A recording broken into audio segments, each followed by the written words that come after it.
Hello everyone. So I am Anushka and आज आपण एक खूप महत्त्वाचं टॉपिक शिकणार आहोत, ते म्हणजेच इडियम्स.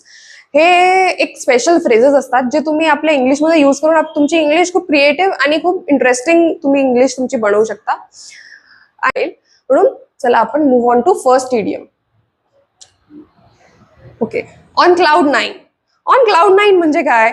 म्हणजे एक हिंदीमध्ये म्हणतात, मुहावरा आहे, अब वो तो सातवें आसमान पे है. म्हणजे ऑन क्लाउड नाईन म्हणजे तो खूप खूप खुश असणं, एखादी खूप खुशी जतवणं, त्यालाच म्हणतात ऑन क्लाउड नाईन. आपण याचं इंग्लिशमध्ये एक एक्झाम्पल घेऊया. After winning the race he won, sorry असं नाही म्हणू, he was on cloud nine after winning the race. एक एक्झाम्पल बनलं ना की ती रेस जिंकल्यावर तो खूप खुश होता, इतका खुश होता की तो ही was on cloud nine. You can use this idiom in your examples like this. Yes. So move on to next example of idiom, beat around the bush. म्हणजे थेट न बोलता लांबगोळी करणे. म्हणजे तुम्ही कधी कधी काय होतं की कोणी सस्पेन्स क्रिएट करतं की ती गोष्ट अशी गोल गोल गोल गोल फिरवते आणि आपल्याला असं सस्पेन्स क्रिएट होतो की यार काय, म्हणजे असं काय झालं काय झालं काय झालं, आपल्याला पण असं उत्सुकता वाटते की काय झालं.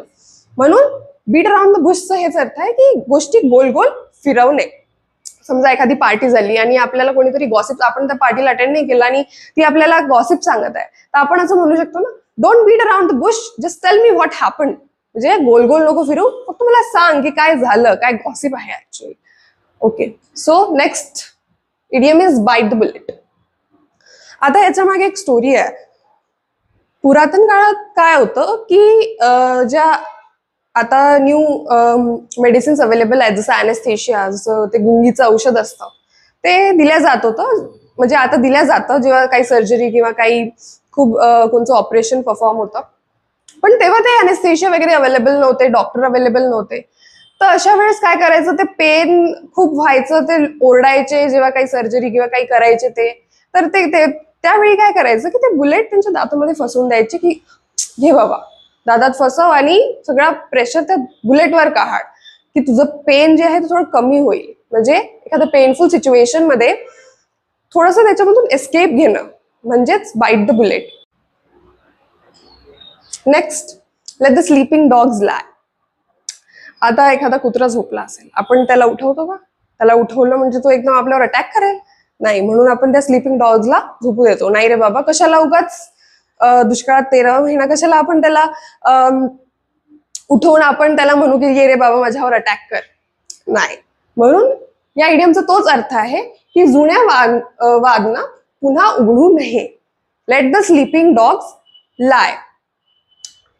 एखादी कोणती तरी फाईट झाली असेल कोणच्यामध्ये, तर त्याला आपण म्हणतो की त्या फाईट बद्दल नको बोलू, let the sleeping dogs lie. It is better to let sleeping dogs lie.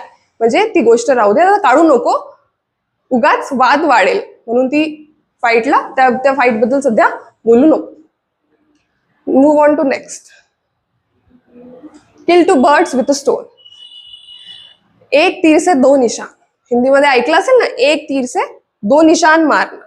So yes, एक दगडात दोन पक्षी मारणे. मराठीत पण म्हणजे एक दगडाने दोन पक्षी मारणे. Kill two birds with a stone म्हणजे एकाच दगडात दोन पक्षी मार. आता याच्यामध्ये आपण एक्झाम्पल मध्ये हे म्हणू शकतो, I took my brother to the library and bought groceries on the way back home. है ना, म्हणजे मी माझ्या भावाला घेऊन गेलो बुक्स घ्यायला आणि वापस येताना मी ग्रोसरीज पण घेतल्या. म्हणजे एका चालेत मी दोन्ही पण काम केले. Kill two birds, I kill two birds with a stone. By doing that I kill two birds with a stone. Yes, move on to next, pull someone's leg. म्हणजे कोणाचं फसवणूक करणे किंवा आपण मजा करणे म्हणू शकतो. फसवणूक पेक्षा आपण म्हणू शकतो की हा मजा करणे, काहीतरी मजा करणे, थोडंसं फनी आहे. पुल समवन्स लेग हिंदीमध्ये पण म्हणतात की मैं तो बस तेरी टांग खींच रहा था. म्हणजे एखादं समजा तुम्ही कोणाला घाबरत असाल, काही एखादी घोस्ट स्टोरीज, तुम्ही म्हणू शकता I was just pulling your leg about that ghost story, just don't take it so seriously. तुम्ही असं म्हणू शकता ना की यार तू जास्त काळजी करू नको, फक्त स्टोरी होती, जास्त घाबरू नकोस, मी तुझे फक्त I was just pulling your leg. So yes, move on to next idiom, that is hit the nail on the head. म्हणजे एकदम बरोबर गोष्ट सांगणे, एकदम अॅक्युरेसीनी सांगणे, नेमकं बरोबर सांगणं, हे असतं त्याचं मराठी मिनिंग. म्हणजे एकदम अॅक्युरेट सांगणं. You just hit the nail on the head by answering the question. म्हणजे त्या क्वेश्चनचं एकदम अॅक्युरेट आन्सर दिलं तू, आपण असं म्हणू शकतो. म्हणजे जर हे म्हणायच्या ऐवजी की तुझं आन्सर एकदम अॅक्युरेट होतं, तुम्ही हे म्हणू शकता, you just hit the nail on the head by answering the question. Yes, move on to next idiom, that is add fuel to the fire. म्हणजे आपण हिंदीमध्ये म्हणतो ना की यार ये तो आग में घी डाल रहा है, मराठीत पण म्हणतो आग लावल्यावर तेल ओतणे, हे मराठीत म्हणतात. यार आग लावली, आता तेल ओतायचं काम हा करत आहे. म्हणजेच add fuel to the fire. Instead of calming him down, he was adding fuel to the fire to make it more worse. म्हणजे सिच्युएशन एकदम अजून खराब करायसाठी तो अजून काही गोष्टी सांगत आहे जेणेकरून त्यांचं भांडण अजून वाढत आहे. म्हणजेच he was adding fuel to the fire to make the fight more worse. Yes, you can use this. Next, a blessing in disguise.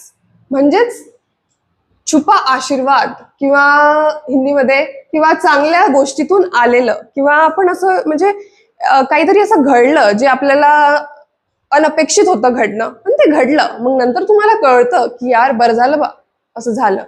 म्हणून त्यालाच म्हणतात द ब्लेसिंग इन डिस्गाईज. हे खूप छान आहे, म्हणजे अट्रॅक्टिव्ह इडियम आहे. तुम्ही हे यूज करा, म्हणजे ज्याने तुमची इंग्लिश खूप सुधरेल.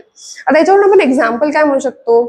हा, एक सिच्युएशन अशी होऊ शकते की तुम्ही बस स्टॉपवर वेट करत होता आणि तुमची बस सुटून गेली. तुम्ही खूप रिग्रेट करताय, माझी बस सुटली, पण नंतर पाऊस आला.